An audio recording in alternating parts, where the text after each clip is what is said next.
burned intensely within his helm. However, something was slightly different. Instead of the usual light blue color, the inner light burned orange. What is that? Just as she was about to ask the question, Egostic said calmly. It's phase 2, arg. As he finished speaking, suddenly several orange glowing blades began to form around his body. Stardust stared at them, breathing heavily. Stardust, listen carefully, Egostic said to her in a more serious voice, as if to emphasize. Starting now, his attacks are going to be much more threatening and faster than before, and you're going to have a shorter window of opportunity to strike. So from now on, I'm not going to give you any detailed instructions. I'm just going to give you short instructions, semi-verbally. Is that okay? Sure. At his words, she wiped the sweat from her brow and nodded. Now was not the time for such things, and because what he said was quite helpful. Thank you, then, let's get started. If we can get through this quarter, we'll win. And as he was saying that, craw! Finally, he puffed out his silver chest, transparent orange blades hovering around him. Stay down at his short but firm words, Stardust reflexively lowered her head. Flick. A blade from nowhere grazed the spot where her head had been. Yes, you don't plan on making this easy. Okay, let's do this. With that thought, she trudged toward him. The ruins were already rumbling with the aftermath of the battle, half smashed and crumbling. Only the silver paladin stood out in the ochre-colored space, glowing with an alien light, roaring and charging at her. His orange blade spun around his body as he approached with tremendous momentum, but she was not frightened by the sight. Dodge to the right, fly directly above him, then step back and kick. For she had him, whom she trusted, with her. Stardust combat experience was quite extensive. Her experience in combat, coupled with her extrasensory instincts, made her a pretty good judge of character. In a situation like this, she had to admit, 3 steps backwards, 1, 2, 3, boom, boom, boom. Before she knew it, orange blades shot up from both the floor and ceiling where she stood.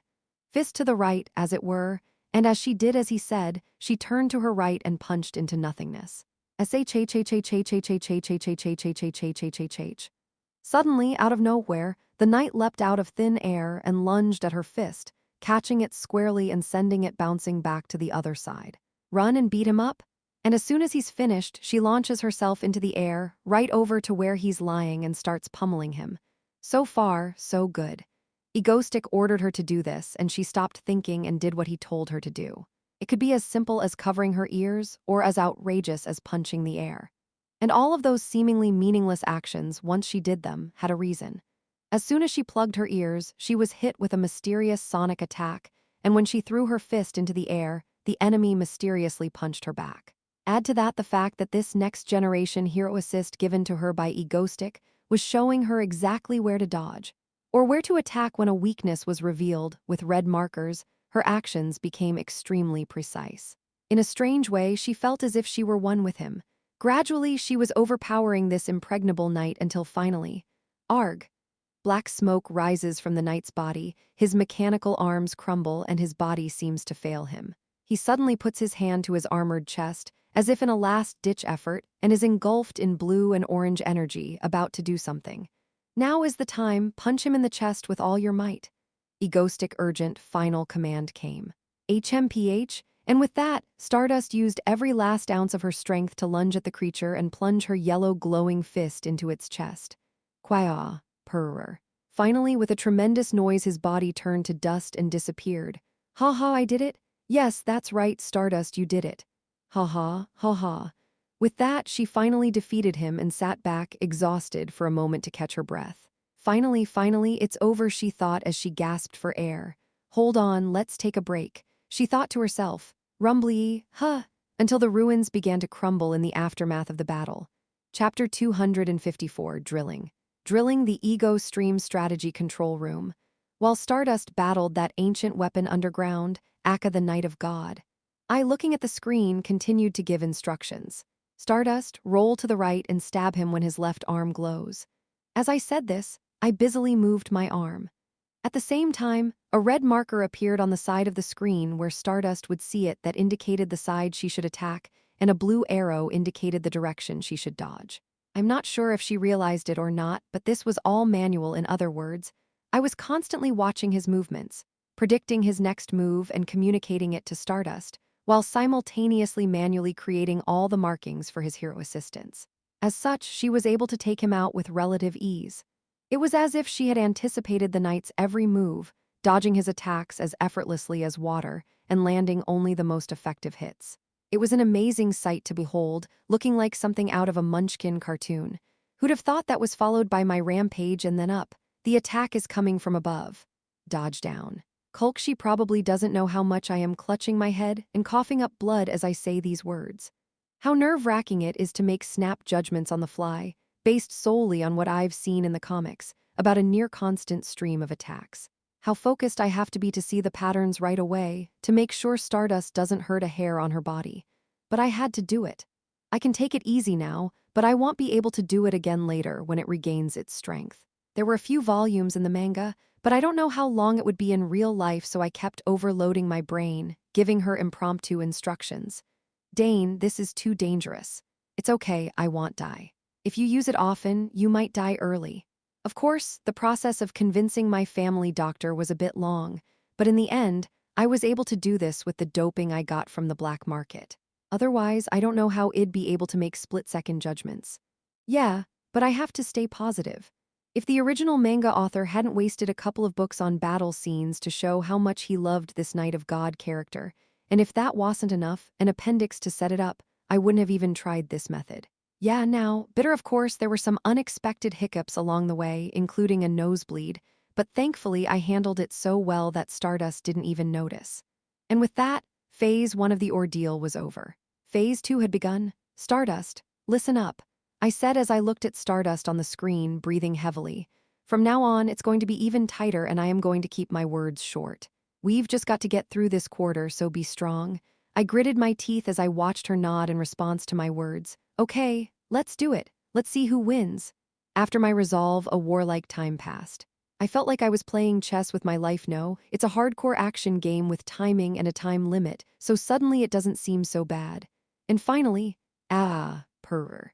Arg, finally, Stardust had succeeded in taking him down. Done, I looked at the screen at Stardust gaze and muttered to myself. She did it, there were only two things I believed. That Stardust would listen to an offer from a villain like me, even if it meant stopping another, more dangerous villain, and that my instructions and her current strength would be enough to defeat him. After defeating him, an indescribable feeling of exhilaration washes over me. If I am so pleased with myself for giving the order, how proud must Stardust be? Of course, I know the danger of the creature, but it's different for Stardust because she didn't know anything about it, she just listened to me and defeated it. Just as I was thinking that, rumbly, the ruins were about to collapse. Well, that's how it's supposed to be. The area itself is a sort of otherworldly dimension, so it's going back to its own dimension, but whatever. I am glad I researched this beforehand. And of course, I was ready to take Stardust out. Rather than panic as the ruins threatened to collapse, I calmly spoke reassuringly to Stardust, who was glaring around, looking for a way to escape. Don't worry, Stardust. Do you think I haven't prepared for that? I snapped my fingers as I said that, and on one side of the ruins, a purple circle of magic began to glow red. Yeah. Just before we started this, Yu and I had gone down there and laid down an escape circle. Of course, it hadn't worked then, since the Knight of God was still alive to power the ruins, but now that the place had collapsed, it was working again. Y'all just have to climb up there. With that, Stardust quickly climbed up the magic circle. My monitor, sharing her vision, flickered to life. So much for the ruins. With that brief thought behind me, I turned to Stardust, who is panting on her knees, looking at the floor. Stardust, are you okay? Just a little tired. She was moved from the sandy ruins back to the ground just above the ruins. She breathed fresh air again for the first time in hours, and now that she was safe, she leaned back and gasped for air as her body relaxed. There's no way her body could be normal, especially after using such a huge amount of energy, no matter how much of an advantage she has in terms of physical strength, so I opened my mouth to speak to her, who was about to die. If you look next to that collapsed wall, there's a chest, and I've already prepared some water and things like that, so please have some. Really? Yeah, thanks. Still dizzy from the exhaustion of trying to catch her breath, she was thanking the villain in a slightly disoriented voice, not knowing what she was saying. Anyway, thanks to her intuition, she quickly found the box I had hidden, took out a bottle of water and gulped it down. She gulped down the water as if it were life-giving. I turned to her, still panting after drinking the water, and said, trying to hide my slight concern. You've really pushed yourself today, so I think you should rest for a while and get yourself together so you can well. Y'all be able to deal with my terror. Ha! At my words, she snaps her water bottle shut and laughs as if she heard a joke. I wasn't kidding. Anyway, you did a great job today. Thank you for putting up with my unreasonable requests, and that communicator should turn itself off when you remove the earpiece. With that, I ended the conversation and prepared to disconnect. Wait. Ha ha ha. Where are you going to just go? She said, still looking tired but with a sharp edge. And then she asked me, y'all have to explain that to me. Why the hell is there such a ruin underground in Gyeonggi-do, South Korea? What the hell is that night of God and why is it there? Who made them? I was silent for a moment at her words. I was surprised that she remembered that part of the story, even though I, a Stardust expert who's not feeling very well right now, would collapse at any moment, so I thought I'd be able to get past the distraction. But even so, I can't tell her yet. The secrets of this world are best learned as late as possible. Finding out will only destroy her dreams and hopes. Therefore, I can only say this. Later, I'll tell you everything. It was a lame thing to say, even for me. It was a one-dimensional cop-out that said later but didn't say when. To be honest, I expected her to push harder. But okay, y'all tell me later. She said nothing, just smiled bitterly and said to me, it's I see, and then... The tinge of trust in those words felt so bitter that I couldn't say anything more. I called the association's medical team, and that was the end of my communication with Stardust, and the end of our conversation. I had been holding it together. Kuluk, kuluk. I covered my mouth and vomited out the blood I had been holding in. Ha, duck. If anyone saw me, they'd think I fought. This is why I didn't want to use stimulants except for Hayel healing ability. It's too incompatible with me. Cool kulk. I coughed up blood for a long time. Suddenly, I heard the sound of something upstairs rumbling and coming toward me. After the full-scale operation started, everyone was sent out from the control center, but apparently they heard the sound of me vomiting blood alone. Ha, I am going to get in trouble with Seo Yoon and Subin again. With that thought, I collapsed to the floor, feeling my mind go blank. An island floating in the sky. Celestial Island, where Celeste, the head of the world's largest villainous organization, Etheria, lives. In the cathedral in the center of the island, Celeste, dressed as a saint, prayed with her eyes closed. She felt something and silently opened her eyes. At that moment, a single candle went out in front of her, and looking at it, she murmured quietly, his night, it vanished today at this very moment. With that thought, she prayed again quietly as she continued her thoughts. Chapter 255, Latecomers. Latecomers, with great power comes great responsibility. Some may agree, some may disagree, but one thing is for sure. And that is, with great power comes great interest. Oh no, I muttered as I tossed and turned in bed. The price of the brain-accelerating doping pills I had taken before the Night of God raid to ensure the success of the operation had finally arrived. Is this why our ancestors told us not to rely on drugs? The good news, of course, is that the after effects aren't as severe as the ones I suffered after using my powers. I woke up in a flash, unlike the week-long blackout after my last attack. Duin? Of course, it had been a long time since Id fainted, so I was a bit apologetic for worrying everyone, but whatever. I was able to get back to my feet pretty quickly, which is weird since I didn't do it myself in the first place. Anyway, now that I've beaten that Night of God, we just need to focus on those otherworldly monster-loving Moonlight Church bastards until the scourge of the cult's heart-pounding monster summoning. Of course, aside from that, I had other things on my mind. Stardust. Yep, something about her. Okay. Will you tell me later? After 3 days of forced bed confinement by the overly worried Subin and Hayul, after my collapse, I was able to return to my room. I sat there in my chair, spinning in circles, worrying too much about Stardust. Something about her demeanor has softened, hasn't it? Of course, I could be mistaken. There's no reason for her, the hero, to be softer toward me, the villain. But something. Thinking back to our recent conversations, I think we've gotten pretty far away from the normal hero/villain relationship. How many times have I saved her in the first place, and how many times has she saved me directly or indirectly? Yeah, I must be mistaken, right? For the time being, I had no choice but to conclude that. It was a ridiculous hypothesis to begin with, and it was more plausible that Stardust knew she couldn't get me anyway, so she was lulling me into a false sense of security and planning to catch me. Scary, Stardust. How far can you see? Okay.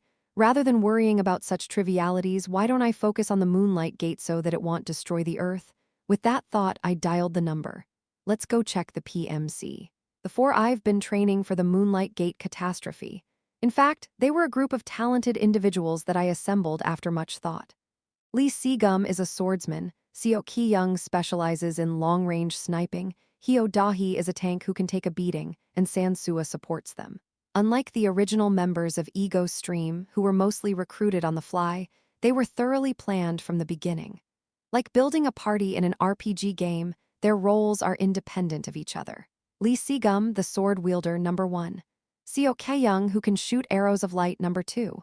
Hyo Da-hee, a tank who wields a flaming greatsword, number 3. San-sua, who can create soap bubbles that buff nearby allies, number 4. As you can see, these 4 have very different roles, but they shine best when they fight alongside each other. Against stronger enemies, Hyo Da-hee can tank and draw aggro while Lee Segum slaughters up close with his sword, and Seo Ki-young provides safe support from afar, and San-sua buffs them all. As you can see, they look more like raid party members in a game than heroes, but that's how they were designed from the start. The PMC, the Ego Squad, was created for one purpose: to take on the giant monsters that will emerge from the Moonlight Gate. Stardust alone could not protect this vast nation from the monster waves, so I bred them as weapons against the great monsters. If my calculations are correct, they can all work together to fight better than Stardust against single monsters. 1, 1 and 4, 1, but of course it wasn't easy. It wasn't easy picking these guys either. My plan from the beginning was to pick as few PMC first-year students as possible, and then let them be the seniors and pick more second-year and third-year students. Obviously, 4 is not enough to take on so many beasts. That's why I had to be more careful than anyone else when choosing my first cadets. They had to have the right abilities, the right party harmony, and most importantly, the right personality. And they had to believe in me and follow me. In the end, I succeeded. Of course, there's the problem that they followed me a little more than I thought they would, and that they found out I am egoistic, but the point is, I succeeded. I joined hands with Lee Seola to create the Moonlight Gate Catastrophic Beast Slaying Squad. That's how the first class of Ego Squad was born. And now, the second batch of students has been selected. The second batch students are much easier to raise than the 4 from the first batch. Unlike NR 1, 2, 3, and 4, who I've gotten to know and teach, they'll be taught by us 1-4 instead of me since I've taught them how to do this. This is the miracle multi-level nurturing method. I raise 4 people, and those 4 people raise 12 other people, and those 12 people raise 24 other people. This was possible because for the second batch of PMC students, I gave up the strength of the first batch and brought in only the most gentle and kind-hearted people. And since last time, the 4 of them have been working hard to raise them. I lost contact with them at some point while they were whining about how hard it was, but they must be doing well, right? With that thought, I arrived at the PMC and met the kids right away. Master Doan Oh. Hyo Da-hee hugged me as soon as she saw me. Seo Ki-young crouched next to me, while Lee Segum and San-sua looked tired. It's the first time I've seen the faces of my squad since I brought the second-year students to this PMC building. They all looked a bit more mature than usual.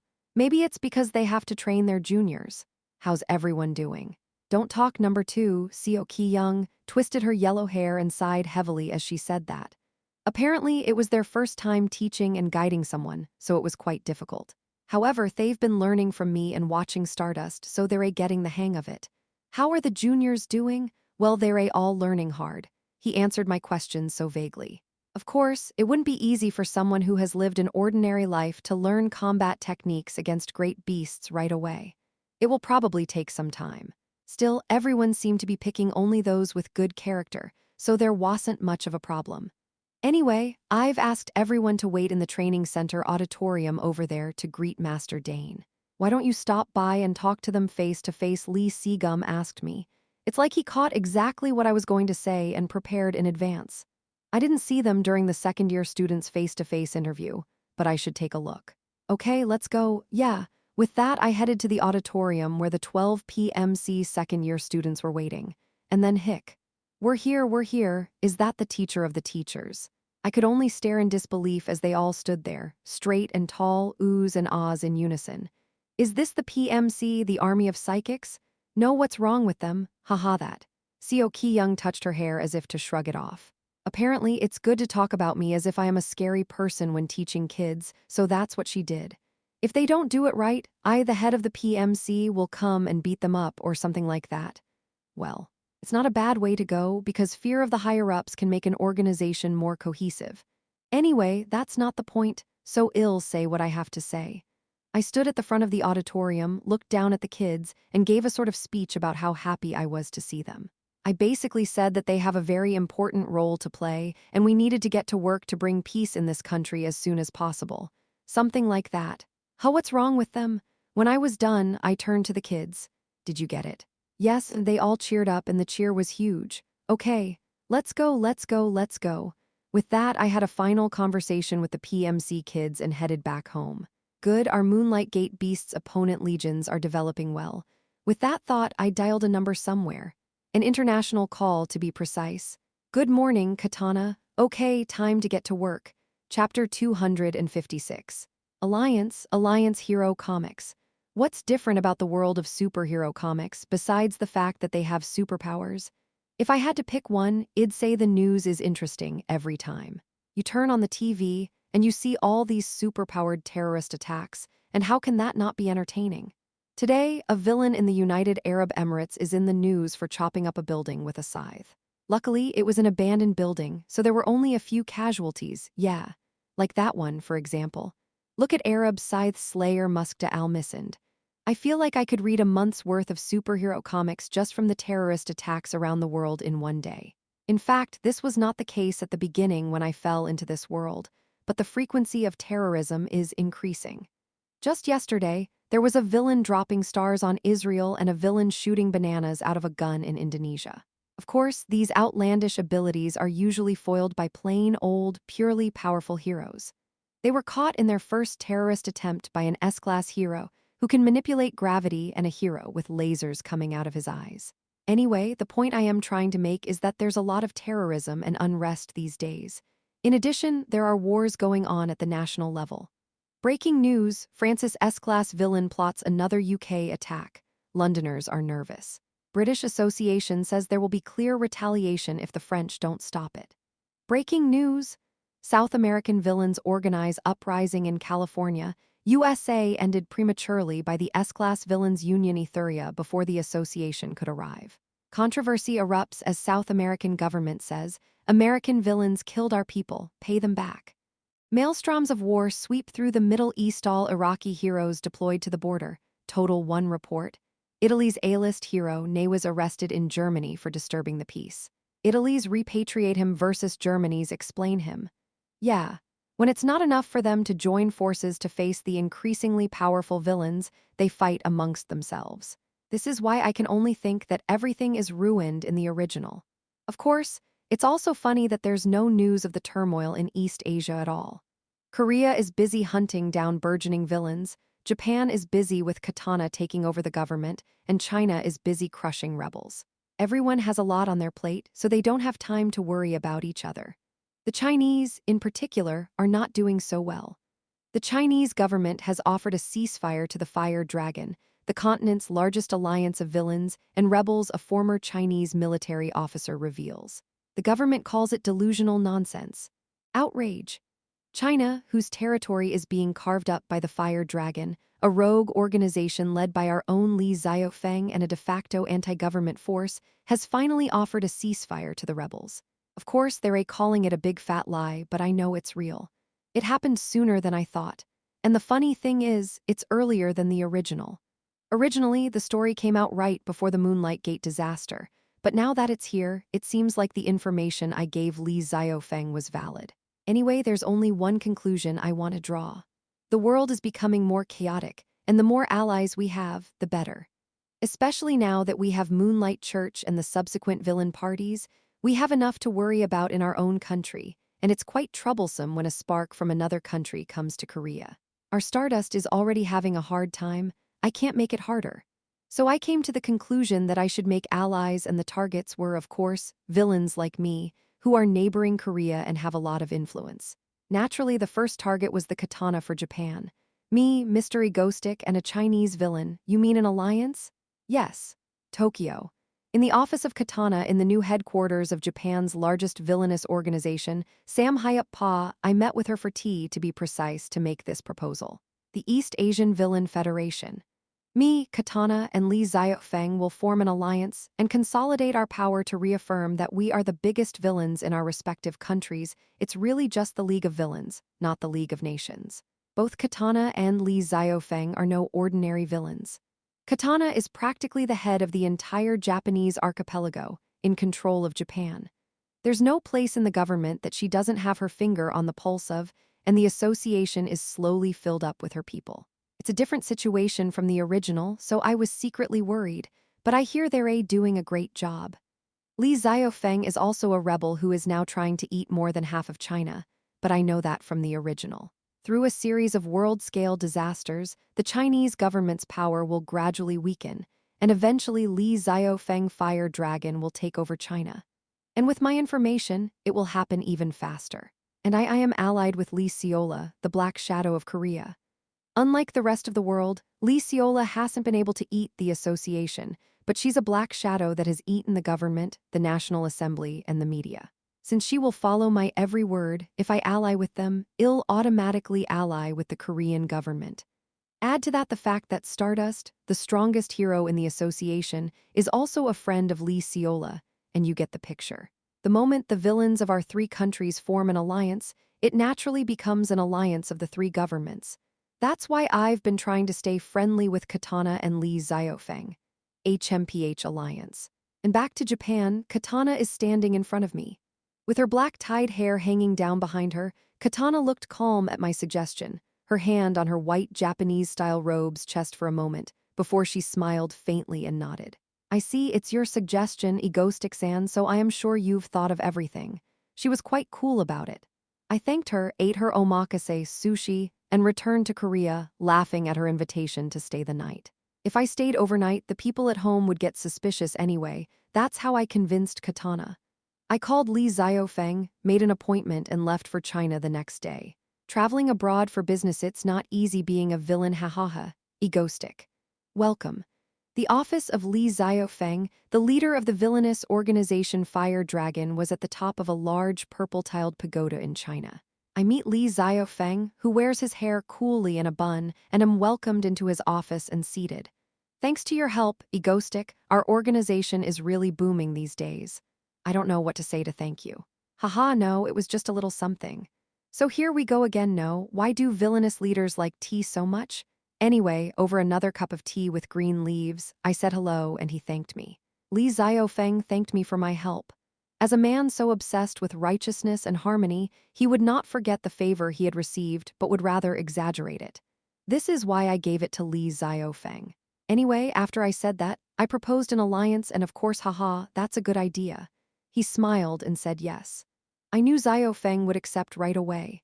It would have been easy for him to say no, given the favor he received from me, but his calculating mind would have done the math and made a judgment call in an instant. A collaboration between the three powers him. It's like the Chu dynasty's chief of staff. He smiled wryly to himself and muttered something in Chinese, but it was hard to hear. He's probably running another profit and loss calculation, and only I know if that innocent expression is an act. Very well then, if you're free in a few days, me, Mr. Li Xiaofeng, and Miss Katana will meet to discuss this further. Haha, that sounds good. He nodded and that was that. A few days later, I found everyone's free time and set up a meeting. Soon enough, the three of us were meeting together in South Korea for an alliance formation meeting. Hello, Miss Katana. Hello, Mr. Li Xiaofeng. Of course, there was the small matter of Katana and Li Xiaofeng being awkward with each other, and both of them staring at me, but we managed to coordinate all the details for the day. So let's toast to the birth of the Tri-State Villain Alliance. Cheers, cheers! At the small round table, the three of us clinked our glasses simultaneously. The Tri-State Villain Alliance was officially launched. Haha. Isn't this the spirit of unity? Leaving aside the lone drunk Li Xiaofeng, I took another drink and prepared to go home and continue working. Ego Stream, Sam Hyup Pa and Fire Dragon prepared to announce the alliance between the three largest villain organizations in the three countries to everyone. Chapter 257. Alternative.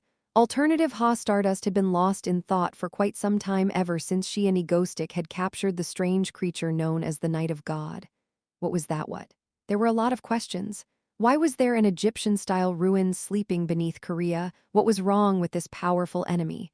And how the hell did Egoistic know about this? Of course, her pondering didn't produce any answers. She even went back to the site of the ruins, but there was nothing there. It must have collapsed, so there should be some rubble left behind. Of course, the easiest way to find out about this mysterious secret would be to ask Egoistic himself, but later, I'll tell you all about it. Well, when would later be? What was almost certain from the sound of his voice was that he was very hesitant when he said it. She could tell he was having a hard time putting it into words. Yeah, he'll tell me someday. She thought and decided to let it go for now. Judging by his reaction, it didn't seem like there were any more of those weird things left in Korea right now. Maybe one day he'll tell her. But the Heroes Association office in a sunny spot behind a window, Stardust twirled her golden hair, glistening in the sunlight, with one hand lost in thought. During the battle in the ruins, Egoistic kept barking orders at her. The experience of acting on his word alone, trusting him completely. It had been quite an experience for her, well, impressive. Shed never felt anything like it before, like she and Egoistic had become one, like their thoughts had resonated. What am I thinking? She thought, and then muttered against her chest. Haru, you can't have such thoughts about a villain, you have to get a grip. He's an evil, terrorizing villain, meanwhile not really evil, so I've gotten some help from him after all. She thought to herself.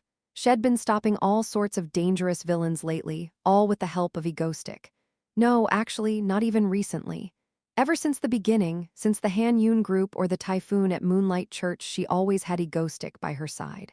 Now she can't imagine life without him, and she was very troubled. Stardust sees herself as a hero, righteous, always punishing evil, dedicated to the people.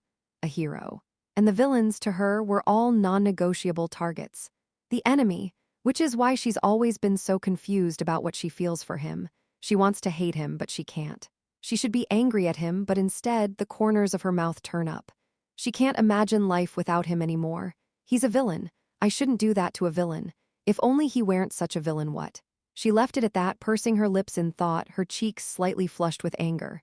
Yeah, this is not the time to be thinking about, no, news. Yeah, let's turn on the news. With that, she cooled her flushed face and turned on the television. And there it was. There it was, the breaking news. Egoistic joins the East Asian Villains League? What the hell is he doing running around? Her eyes widened in bewilderment as she saw a picture of Katana smiling and shaking hands with a smirk on her face. South Korea was on fire with the story of the Trilateral Alliance of Villains, created at the initiative of Egoistic. Good morning, this is Egoistic. We are pleased to announce that I have formed an alliance with the Chinese villainous organization Fire Dragon and the Japanese villainous organization Sam Hyup Pa. We, the East Asian Villain Federation, will continue to move forward as brothers in arms. Thank you. A photo of Egoistic, Katana, and Li Xiaofeng clinking their glasses together.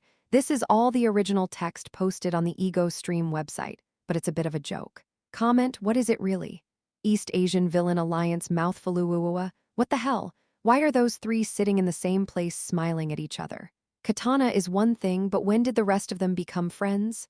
The governments of the three countries don't get along, but the villains representing those countries get along well. Thinking about it, why is that? On the Chinese Fire Dragon side, they wrote outright that they were grateful to Egoistic for giving them a good opportunity.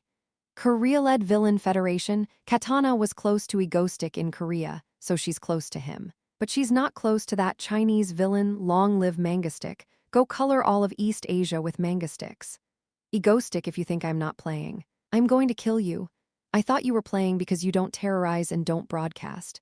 Comment, likes bumped. Korea's largest villain group. Ego Stream X, the best villain organization. Sam Hyup Pa, which even has a conspiracy theory that it ate Japan. Is this a true story? My heart goes out to you. This was also reported by foreign media. But it's the first time I've seen a coalition of this scale of villainous organizations. Breaking news. This is announced and the ranking of the epic villain rises by 2 levels. Are you trying to become the Mangastick King East Asia? We are living in the age of the mango. It's quite a ripple, isn't it? On the roof above the Ego Stream mansion, I, who had stretched out my legs there and listened to the reactions of the people Seo Yoon was reading to, muttered with my arms supported behind me. Yes, there are already a lot of articles from overseas. I guess it's because it's really unheard of for neighboring villainous organizations to form an alliance like this. I see, I replied, slipping on my sunglasses and chugging my smoothie. Seo Yoon, who was up on the roof with me, smirked, pulled her knees up to her chest and put her phone down in a sitting position and asked me, "Dylan, honestly, you don't care what happens now, do you?" "What do you mean, I care a lot?" I replied, taking another drink of my smoothie. Announcing the formation of the East Asia Villain Alliance is a big deal. First of all, it's now much harder for other countries to mess with Korea than before, because my personality is such that if Korea is attacked, I'll step in, whether I am a villain or a hero, and they'll end up antagonizing all three countries.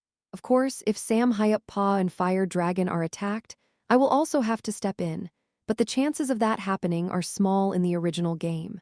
We've grown too big to be touched by other countries since we united in the first place. But that's that, now it's time to rest.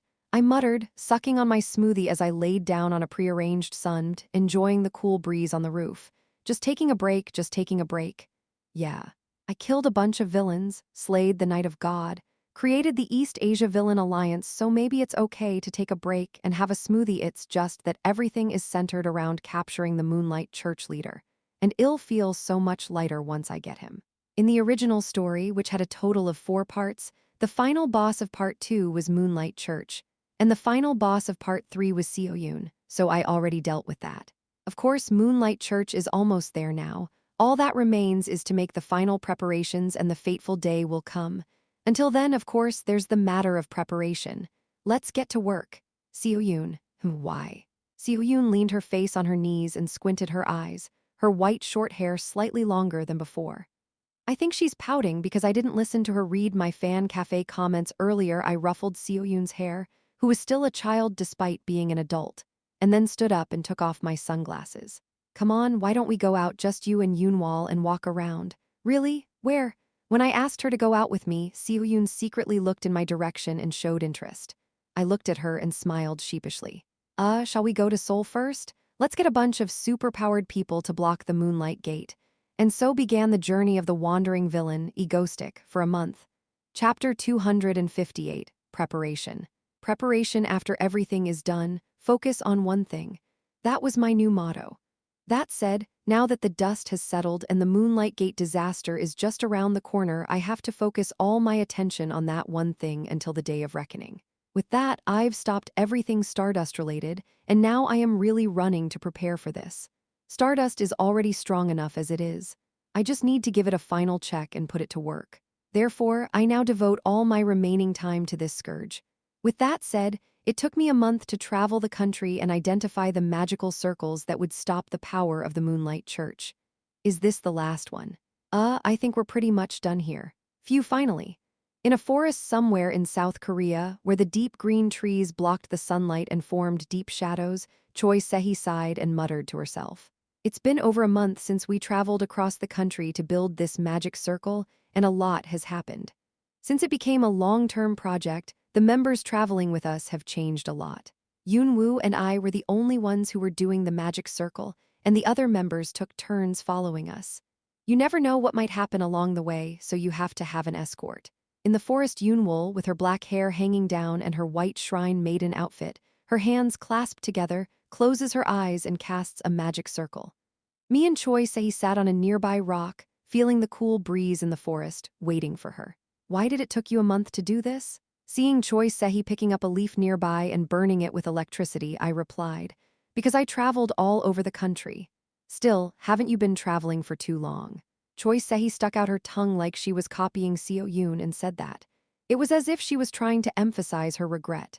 Seeing that, I couldn't help but smile and muttered to myself as I looked at Yoonwal, who was kneeling down and diligently creating a magic circle. Still, it was something I had to do. That aside, I don't know. Having said that, Choi Sehi rubbed her head, then turned to me and said in a slightly wistful tone, "Without you, the atmosphere in the house is just dull." It's been a month since I left home, and in that time, I've only been home a few times. I've been traveling all over the country, and it takes too much time to get back and forth, so Yoonwoo and I have been staying at whatever local lodging we can find. I didn't really know what the rest of the group was doing while I was gone. You know, Seo Yoon and Hyul follow you a lot. At least Yoonwal was always with you. Without you, Subin and Seo Yi-young are kind of lost. Choi Si-hee touched her hair and said, considering that Subin and Seo Yi-young were also together in the middle, that's 3 weeks of actual time apart. It's not just 3 weeks, it's like 3 weeks. Choi Si-hee says in response to my question. No, is 3 weeks really that long? We didn't see each other for 3 weeks straight, but we had video calls every night, yeah. There must be a deep reason I don't know. Seo-yoon's behavior didn't make sense to me, so I smiled and replied, okay, I'll try not to go as far as this time. HMPH. Promise. With that assurance, I smiled back at Choi Si-hee, who was laughing hysterically. I hope that one day I can keep this promise until the last moment. Do-in, sister, it's over. Just then Yoon-wol, who had just finished setting up the magic circle, stood up and said, good job, Yoon-woo, you did a great job. Moonlight Church, I'm just trying to catch them, of course.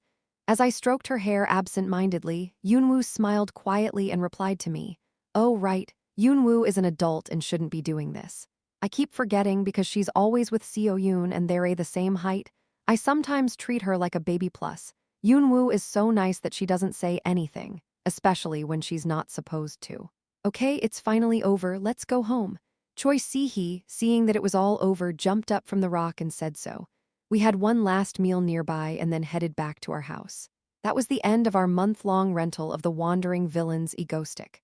Back home, after being reunited with the rest of the team and eating a delicious meal to celebrate the end of our work, I now proceeded to explain the coming catastrophe to the members of the Ego Stream in detail, including the plan.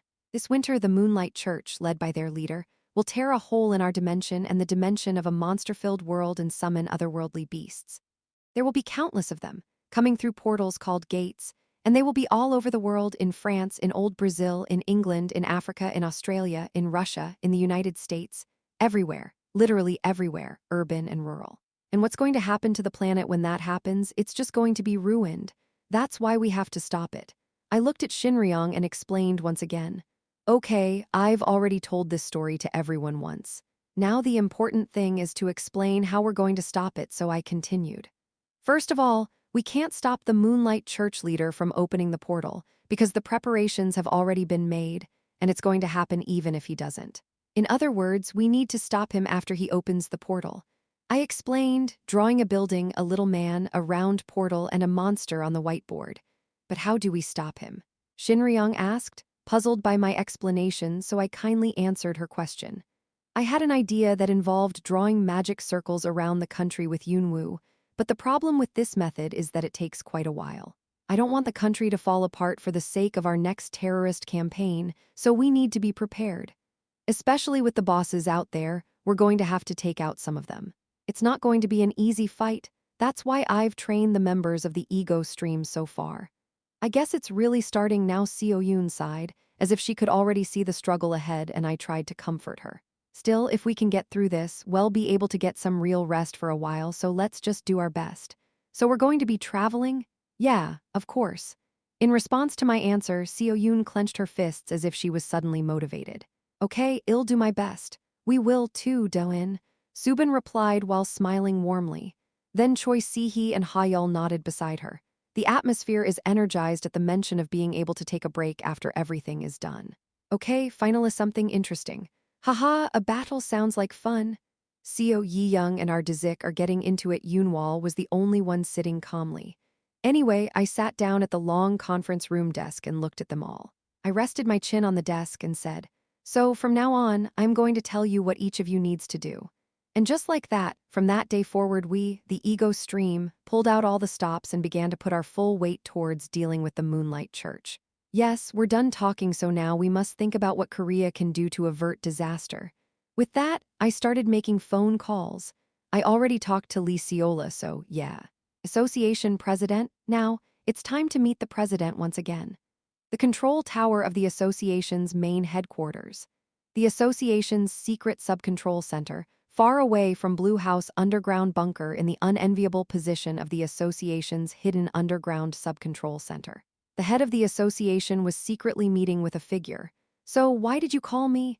The man wiping sweat from his bald head was the President, and on the other side of him was a black hat and white mask. Greetings, Mr. President. It was Egostic, the highest-ranked villain in Korea. Of course, he was not alone. Egostic, are you here? A woman with light blue hair that didn't belong in a dark bunker was sipping a cup of coffee and giggling. She was none other than the A-rank heroine Icicle. Egostic. Long time no see. Sitting across from her nodding was a man with dark circles, the A-rank hero Shadow Walker. Well, 2 out of 3 of our A-rank heroes are with a villain. The world is coming to an end. Haha. And then, as the president of the association sighed in disbelief that his heroes were greeting an A-class villain in a friendly manner, Icicle smiled smugly. Egostick turned serious and began to speak. The reason I've called you all here today is, of course, because there is a great catastrophe ahead, and I want the association to help prevent it, if only for my sake. So let the explanation begin. Just like that, somewhere underground, in the association's control center, 3 A-rank heroes and villains and the president of the association were gathered, and the convention was about to begin. The association president isn't here? Yep. He went out somewhere after being contacted. I see I haven't gotten a call from Ciola since earlier and that time. Stardust, who was looking for Icicle and the president of the association, was feeling a little lonely. Chapter 259. Association Bunker. Association Bunker, South Korea is actually quite far removed from the mainstream of hero society. With a large population, there should be a lot of strong heroes, but there aren't. There are only 3 A-list heroes in the first place, and with only one neighboring country, North Korea, it's hard for other countries' villains to cross over. In any case, they're too busy fighting and frying amongst themselves to have much to do with the international community, but now, finally, we have a chance to bring our country into the mainstream. A cataclysmic event that will bring the world to its knees is happening in Korea, by Koreans. Wow, haha, that's funny, it's a joke. And when I explained it well, the president of the association held his head in his hands and mumbled something about the world falling apart. Estimated time to Seoul collapse. 5 hours, estimated time to Busan collapse. 3 hours, estimated time to Gyeonggi collapse. 3 hours, estimated time to Gyeonggi-do collapse. 3 hours, estimated time from event to destruction of South Korea. 14 hours, estimated death toll. 20:00 If we did nothing, the predicted outcome of the disaster flowing according to the scenario neatly appeared on the data screen. And then I noticed the beads of sweat on his sleek head. Ugh. So what the hell are we doing?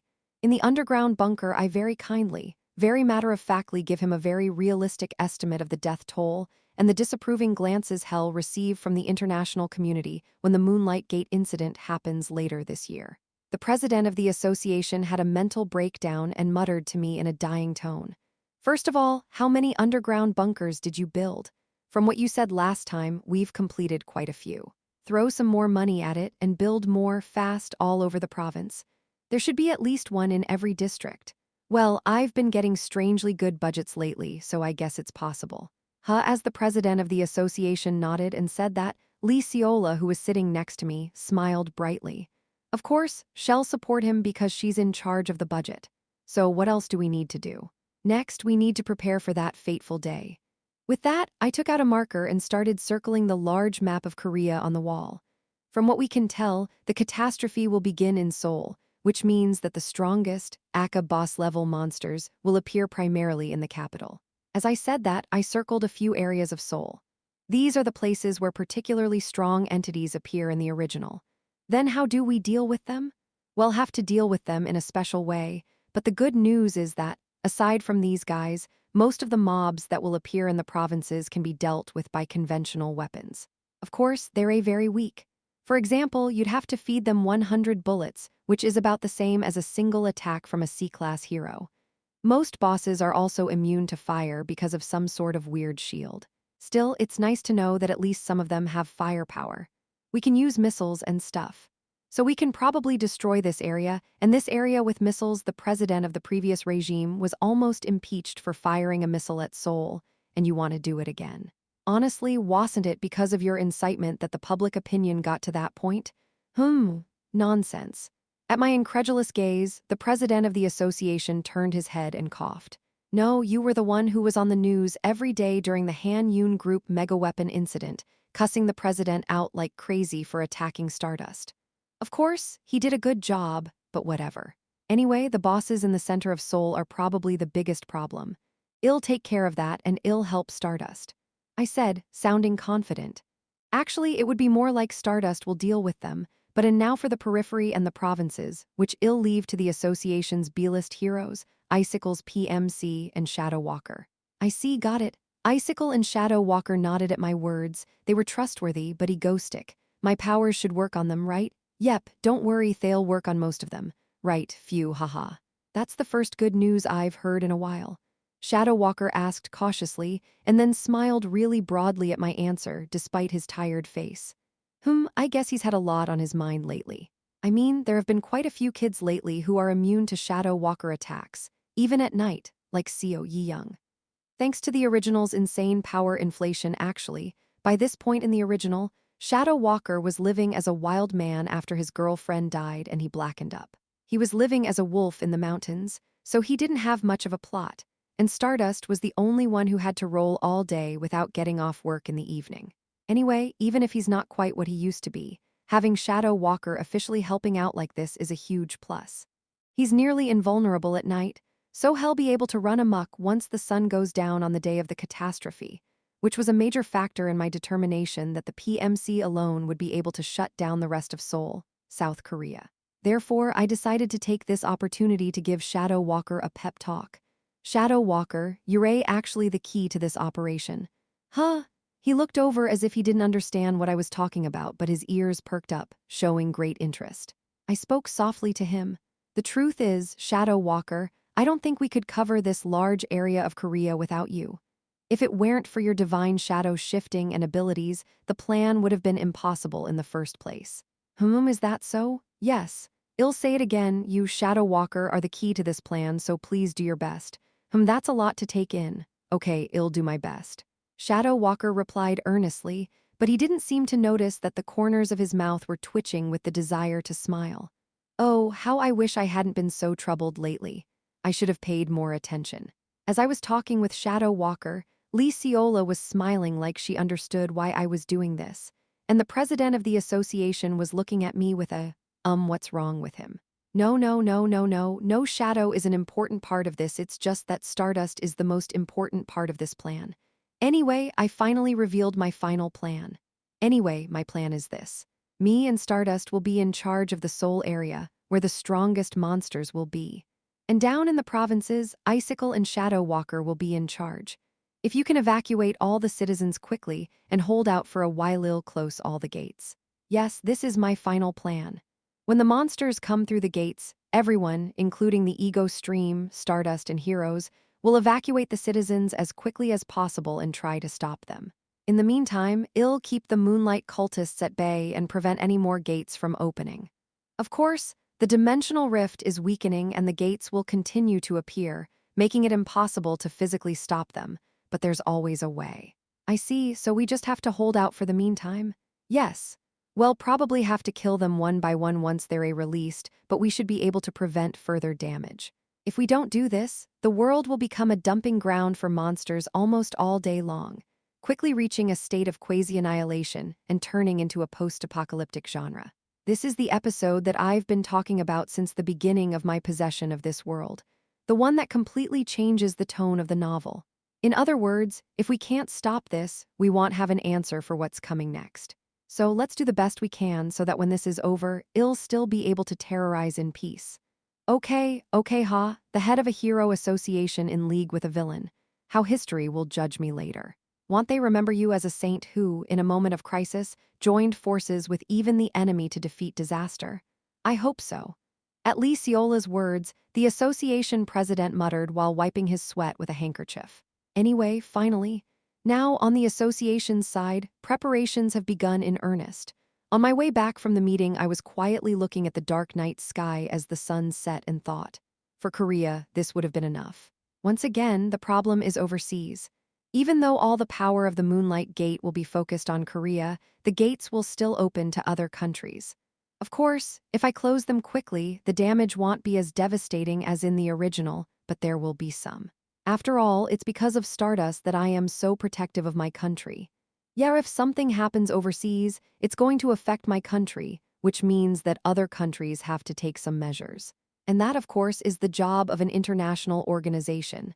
The cathedrali's coming up soon, I muttered after a moment's consideration of the schedule. Now it's time to reap what I've sown. Chapter 260, Warning. Warning: the heads of the most powerful villain organizations in each country gather at the cathedral, the S-Class Villain Conference. Time passed, and the day came again. An information-sharing meeting, organized by Celeste at a round table under a giant chandelier, was the same as always. It was a normal, if unremarkable, meeting as usual, until my turn came. At the center of the great round table, holographic images of countless cities being consumed by flames and monsters floated. And that, my friends, is the end of my story. I stopped the projected view of the catastrophe and shut up after saying that. And then the room sank into another sudden, heavy silence. Soon enough time had passed for everyone to gather their thoughts. I don't understand. The muttering came from the far side of the room. It came from an elderly gentleman with a monocle that glowed with gold, an Italian S-class villain. He muttered something unintelligible, then turned to me, his eyes locked on mine. Cities, nay, nations are being destroyed by those monsters? I don't think the association is that far behind. You're taking a leap of faith, aren't you? He asked me that, as if he genuinely didn't understand. It was a fair enough thought since all of them here were the strongest villains in the country. They can cut down mountains and destroy cities with all their might, and they are far stronger than me in terms of force. Therefore, they all have absolute confidence in their own strength. They never underestimate the ability of heroes who are strong enough to fight them. That's why they couldn't understand what I was saying. With heroes like that hanging on by a thread, what the country is going to collapse and the planet is going to be destroyed. Isn't that some kind of conspiracy theory? If the monsters come, as I said they would, the heroes will prevail, this kind of story. And I, for one, don't believe in such wishful thinking, so I had to smile and deny it. No, they won't. Like I said, these monsters are scary not just because they're powerful. I said, and turned on the projector once more. And just like that, the white, round projector shot a hologram into the center of the round table. In the center of it, countless beasts lined up like anthills. These beasts are a threat for three main reasons.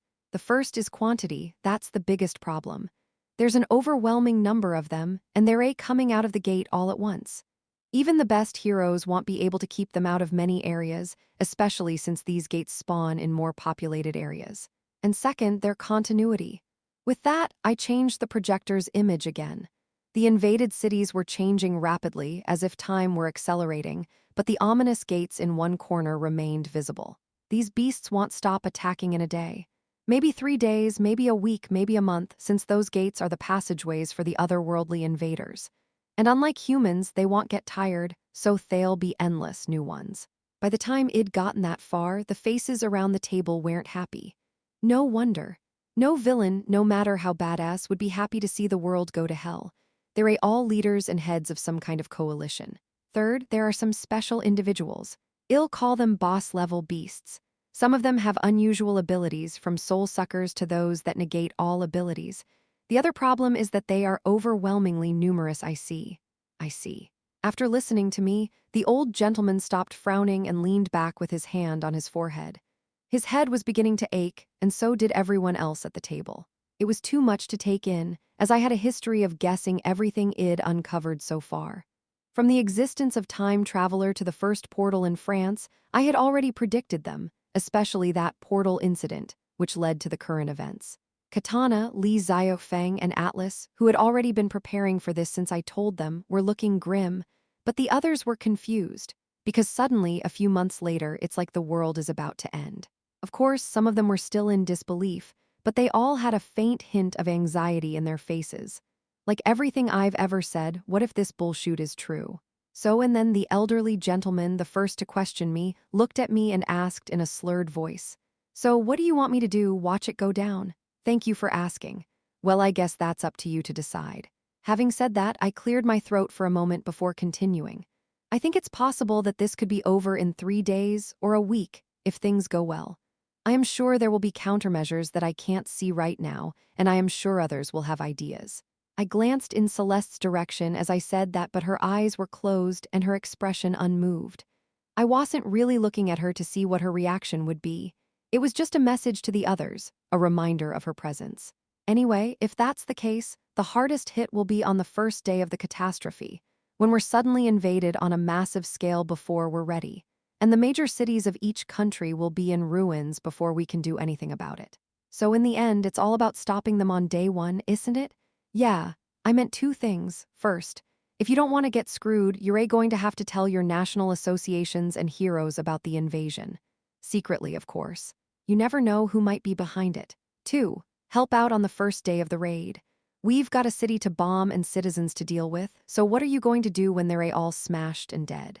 At my words, everyone's faces became stiff and troubled. I know.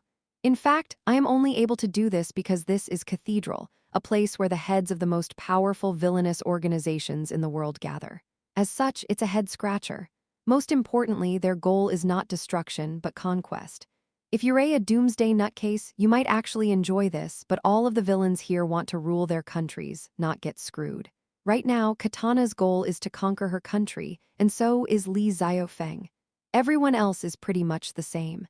Especially when they reach Atlas or Celeste rank, their dreams of world domination grow. They want to have a world that's intact, not a world that's half-ruined. What's the point of having that? In the original, the villains actually ate a lot of countries after the Moonlight Gate disaster, but they weren't particularly happy about it. So in the original, they started working with the Association and Cathedral in the middle of the disaster to clean up the monsters. But it was too late. Anyway, seeing the anguished looks on everyone's faces, I spoke up for the last time. Well, that's the end of my story. The rest you're on your own. And with that, my time was up. By a very fortuitous coincidence, I was sitting next to Celeste, close to her side of the table. After my information sharing, the meeting quickly ended. As soon as Celeste made the motion to adjourn the meeting, I got up from my seat to quickly disappear. And as I was doing so, I felt like I made eye contact with Celeste, who was sitting next to me. It must have been the mood because she didn't look up. Anyway, with that, I walked back to the hallway I came from. I was followed by Li Xiaofeng and Katana, who had been following me for some time.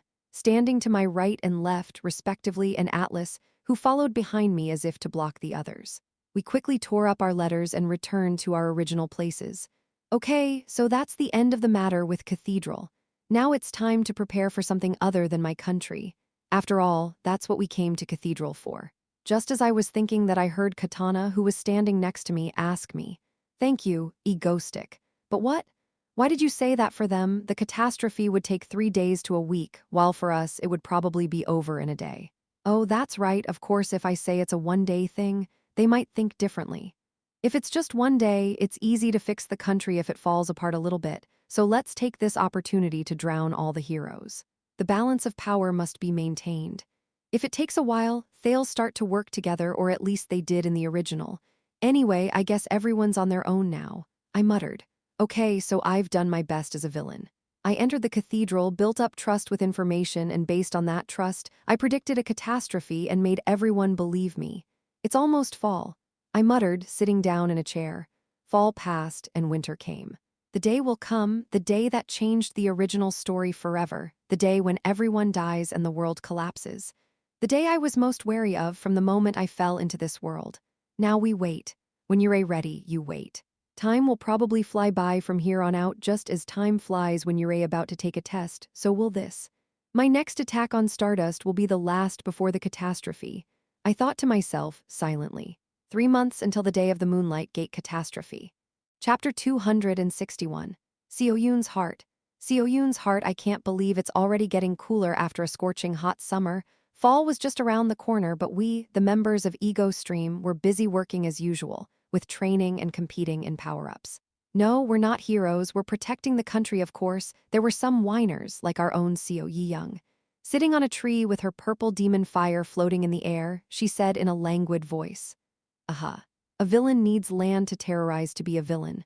It's all part of terrorizing. Heth, you're not doing this because of Stardust? Huh, her eyes narrowed and she smiled as she blurted out a joke. I was just about to make a defense when I realized that I wasn't so much embarrassed as I was stunned. From the other side of the room, Choi Si-hee walked over, wiping her sweat.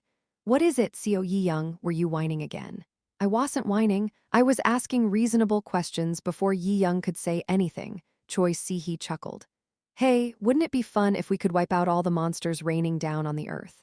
Just think, with a wave of my hand, they'd be fried by lightning and swept away. Choi Si-hee's hands were crackling with yellow electricity as she spoke, and one hand was raised in excitement. Sure, that would be fun. And just like that, she said as if she was slightly intrigued. Then, with a flash of lightning, Choi Si-hee climbed up the tree, grabbed her by the hood, and pulled her to her feet. So come on, let's go. Dylan, should I take her back? Hurry up and take me back after escaping from the training center. Seo Yi Young was caught by Choi Si-hee again and dragged away. The end of the world scenario for Moonlight Church is just around the corner. Just as I destroyed Seo Yoon's enemies, the Han Yoon group, the time has come to destroy Yoonwal's enemies, the Moonlight Church. That's why we, the members of Ego Stream, are doing everything we can. Among us, Seo Yoon was the most determined to capture Stardust, and she had already built a destructive weapon by studying mechanical engineering to the limit. Seo Yoon, what have you been doing? Dylan, the white humanoid robot's head descended from the cockpit, her short white hair fluttering, and she looked at me as she said so. When she landed on the ground, she ran toward me. Look at me, training even on my birthday. I am proud of you. As I casually stroked her, she smiled, looked up, and then I dropped it with a surprised gasp. I'll let you have it just this once with an adult mindset. I am an adult now, our Seo Yoon says confidently. That's right. As of today, her birthday has passed and she is now a legal adult. When I first met her, she was just a kid and now she's an adult and I feel a little overwhelmed. It was a mixed feeling, both proud and complicated. Because in this world, Seo Yoon was the first person I ever had a relationship with. Okay. Seo Yoon, if you're done, let's go eat. You're the star of the show. Even though I've been busy lately, it's Seo Yoon's long-awaited first birthday as an adult, so of course we're going to have a big, loud dinner. I helped Subin cook and most of the food was Seo Yoon's favorite. Hee. When I first met her, she was cold, hostile, and wary, but now she could smile and laugh like this. Seo Yoon and I walked across the large, open research center, just the two of us. It's only a short distance. Should we just teleport together? Just as I was thinking that, Doin. Suddenly, Seo Yoon turned to me with a wide smile. Why? As I said that, she glanced to the side, still smiling, and with her eyes never leaving mine, she opened her mouth. It's just I am done being a minor, and now that I am an adult, there's something I really want to tell you when we're alone like this. What? About everything. Thank you for raising me. She smiles brightly at me as she says it. I didn't do anything. You grew up on your own. When I say that with a smirk, Seo Yoon replies with an unexpectedly determined expression. No, if I didn't have you, it'd be a lot different, that's for sure. She says that with a bitter smile. For a moment, the original Seo Yoon overlapped with her, and I couldn't find the words to say. As if on cue, Seo Yoon smiled again, looked back at me, and continued. Thank you for being with me, for holding on to me when I was pushing you away, and for going with me to the end. Without you, I probably wouldn't be who I am today. Seo Yoon, as if she's grown up now, confesses what she's been keeping in her heart all this time. The way she spoke to me with such sincerity made my expression falter for a moment. I look at Seo Yoon, who is looking straight at me with her transparent eyes, and memories flashed through my mind, and for a moment I was immersed in them. I unknowingly, perhaps for the first time, I told her my true feelings. Thank you too, Seo Yoon. What? Actually, before I met you, I was going through a lot myself. I looked at one wall of the factory and said, yeah, I was struggling then. Dropped into this world where I don't know a single person and my powers were crap. The lore sucked and I felt like giving up on the whole thing. But then after meeting you, I tried to get to know you, to talk to you, to help you. So I forced myself to do something. The first thing I did was to get to know Seo Yoon. I tried to convince Seo Yoon, who was almost at the top of the difficulty scale from the very beginning, and I got a lot of rebuffs and struggled a lot. Rather, because I was immersed in the task, I was able to gradually adapt to this world without thinking about anything else. Gradually, I got to know her better. We gradually opened our hearts to each other, even though we were shy on the outside. I don't know how much it comforted me to know that she was secretly looking into my heart and gradually approaching me. For the first time in my life, I killed a villain. I killed a person. When I was in shock and a little depressed, she slowly approached me, genuinely worried about me, and quietly comforted me without saying it. And it was a great comfort. It's thanks to Seo Yoon, who always stood by my side, that I can be here today. Thank you too. At my words, Seo Yoon smiled. So we appreciate each other then? Yeah, haha. I feel a little embarrassed after saying that. Suddenly, I felt like Seo Yoon had grown up, and I was too sentimental after hearing her sincere words. I scratched the back of my head and was about to say, shall we go now? Seo Yoon grabbed my sleeve as I was about to walk away. Dylan. Huh. After holding on to me for a moment, she turned around and looked up into my eyes with a big smile. Seo Yoon, you're really taller than I thought, to the point where you're almost under my chin. Just as I was thinking that, she looked up. She looked troubled for a moment, but then she giggled and said to me, "Never mind. I was going to tell you as soon as I became an adult, but I don't want to embarrass you, so I'll tell you later." "What is it?" "Nothing. Anyway, just remember this." She released her grip on my arm and took a step backwards, tilting her upper body towards me as she whispered, "Because no matter what, I'll never give up on you, that I'll always be by your side." Seo-yoon smiled as she said that, flipping her white short hair back. She was so much more mature than I remembered, and I was at a loss for words. "Anyway, let's go now. My birthday party is upstairs, right?" After she said that, she stuck her tongue out at me and said with an excited expression, walking ahead of me, "Haha, yeah, come on, let's go, we're going to be late." "Yes." Seeing Seo-yoon with such a bright expression, I smiled and followed behind her. By my side, always I wonder if I'll be able to stand by Seo-yoon's side even in the end. I swallowed a bitter smile and took a step forward. Being gone might be the only way to protect her. I'll do my best, but I doubt I will be able to stay by her side until the end. With that thought, I walked home with Seo-yoon. That's how Seo-yoon's cake-cutting ceremony and coming-of-age birthday came to an end. Thanks to the fact that she was now an adult and working double time without sleep, the plans were gradually being finalized. And before that, now it's time for Stardust final test before the catastrophe. Terrorizing would continue after the catastrophe, but for now I set out to carry out what would be, perhaps, the last attack of the year. I stepped outside to terrorize. "Stardust, yeah, what's going on?" A giant fiery red dragon has appeared in the skies above Seoul. Another dragon, hearing that, she jumped up from her seat as a thought flashed through her mind. At the same time, crackle. The television on the wall in her office turned on and the nostalgic, familiar voice rang out. "Hello, citizens of the Republic of Korea, it's Egoistic." Chapter 262, Red Dragon. Red Dragon greetings, citizens of the Republic of Korea.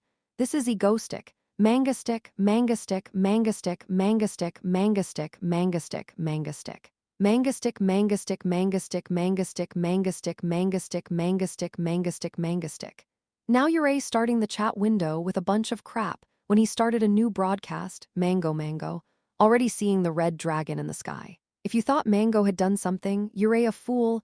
I have a test tomorrow and I'm watching the broadcast. How many tens of thousands of viewers can you see in an instant? The goat is shaking up Korea again today. Mango punch. Mango punch, mango punch, mango punch, mango punch. In the center of Seoul, I stood on top of a building with my arms wide open, smiling, and turned on the broadcast. People still reacted enthusiastically, and I was moved to tears by the sight of a nation that loves to celebrate, even terrorizing. Anyway, that's not the point. In the interest of speeding things up, I cut to Lee Xiaofeng standing behind me. Yes, I have a very special guest today, my friend Lee Xiaofeng, China's S-class villain and head of the Villain Alliance Fire Dragon. Nice to meet you. At his appearance, the chat heats up. Mango bringing a guy on the air? Go, this is not the Manga Stick I know. Egoistic doesn't have a woman on the air. This isn't real life now. Manga Stick, who's been hooking up with men all along, what is he? Who are you? You're not Egoistic. For the first time I am bringing a male colleague with me. I am having a chat window seizure. First time male coworker, Death Knight tears. You guys forgot about Dzik. He was a guy too. Honestly, I was expecting it from the last Triple Alliance lol. The important thing is, heating up, but they didn't get heated up because I brought China's most famous and influential S-class villain. They got heated up because they focused on the fact that one of my colleagues was a man clearly. These people are not normal. Whatever. Actually, it wasn't about the viewers' reactions. I aired the broadcast today, not for content, but simply as a final test of Stardust skills before the Moonlight Gate catastrophe. Of course, there's also the matter of publicizing the bond between me and Lee Xiaofeng to the wider, international community, which is already being written about by the mere fact that he's here in person. So I cut straight to the chase. Anyway, everyone, do you see that giant red dragon hovering over Seoul? Red dragon, blue dragon, manga stick in between. Last time it was a Western dragon. Now it's an Eastern dragon. There's a dragon parade going on in Korea. Already photographed and certified to Instagram flooding and already under the dragon floating place. Anyway, Stardust, please come, or that fiery dragon will start spewing flames towards the city below. As I said this, I pointed to the great red oriental dragon hovering in the sky before me. Its size was huge, its length was enormous, and its entire body was burning like a phoenix. That was Li Xiaofeng's Alpha and Omega, his ability that allowed him to conquer China. Fire dragon flying over Seoul, fire dragon cackles and cries. Is that the famous fire dragon? I never thought I'd get to see this with my own eyes. If you are in Korea, you can watch the terror of all the villains in the world. Sit down and watch the world through the egoistic show, Fire Dragon Cool. So what's this combination, Flaming Mango? Fire Mango? It's kinda funny that Stardust is taking on all the global villains when she's just in Korea. Lol, keep up the good work, Stardust. Anyway, leaving the viewers to their own devices, I turned away from the broadcast screen for a moment, and when I returned to Li Xiaofeng. So it's like that. He was muttering something to himself, disguising terrorism as entertainment with a light and fun attitude, gaining the favor and support of the people. Clever, clever Li Xiaofeng. Oh, excuse me, I was thinking of something else for a moment. At my words, he stopped his thoughts, looking back at me and saying that. Suspicious, suspicious. He must have been saying something weird. Anyway, I asked Li Xiaofeng again. Do you understand? You must never not to hurt Stardust more than necessary and not to destroy the city. Haha, I understand, don't worry, how could I forget your request? He smiles faintly and replies like that. Okay, let's not be too suspicious. I've already set up the device just in case. Just as I was thinking that. Yurei already here. From the other side of the sky, a hero flew by, her blonde hair whipping around. It was Stardust, of course. Li Xiaofeng, are you ready? I asked, and Li Xiaofeng nodded briefly, then began to move, his hands spinning in a circular motion in front of him. Crackle, crackle, crackle, crackle. Letting out a roar, the red dragon began to move in the sky, and then, looking down at the fleeing people, I spoke to him briefly. Please, yes, just like that, Li Xiaofeng made a move and immediately teleported to her. Doin? Xiaoyun, give it to me. A hidden container placed near the place where the terror was happening. Despite its shabby exterior, it was filled with all sorts of high-tech gadgets and monitors. I grabbed the headphones Xiaoyun handed me and sat down in front of one of the monitors. Wee. With the sound of something spinning Stardust, and the red dragon appeared on the monitor. Estimated vital index. Current speed in kilometers per second. Current power estimate. Traveling trajectory. The monitors beside me were filled with tables that displayed various instruments that could roughly calculate Stardust's current physical condition and fatigue index. That's right, this attack had only one purpose: to make sure that Stardust is in good enough shape to take on the beast that will appear in the Moonlight Gate catastrophe. Therefore, through this fight, I had to determine the exact state of Stardust's body. Stardust, show me what you're made of. With that thought, I focused on the fight. Now the blueprint for a battle for the fate of our nation was about to unfold here. Stardust was in a bad mood. Lately, despite the terrorism being blamed on Egoistic, it felt like she was always fighting other villains and not Egoistic himself. Of course, it's not like she missed him or anything, of course not. Still, if he called her, then shouldn't they at least meet face to face? How can he leave her alone with a foreigner she doesn't recognize upon arrival? Hiss. Chit. Stardust thought, dodging the flames flying toward her. Some kind of giant, flaming weapon was attacking her, tearing through the air. She knew about this villain as she watched the news abroad, but she just never thought she'd have to fight it. Where the hell am I supposed to hit it? It's hard to know where to attack when his whole body is on fire. At least his face isn't on fire, so she guessed she should attack there, but Kura? He dodging another attack from the giant dragon monster that looked like something out of a mobile game at high speed. She thought of a plan to attack the head. Quite a bit of time passed in this confrontation. Well, it was a good fight, as it was similar to the white dragon she fought last time. However, something's wrong. Looking at that dragon, she felt a strange sensation. It felt more like a test than a battle. She had fought countless battles, so she could feel it. Clearly, the dragon that Li Xiaofeng was controlling was showing very careful control. Strange. She thought to herself as she dodged the dragon's flames again and again. One attack came from the right, then the left, and then from the center.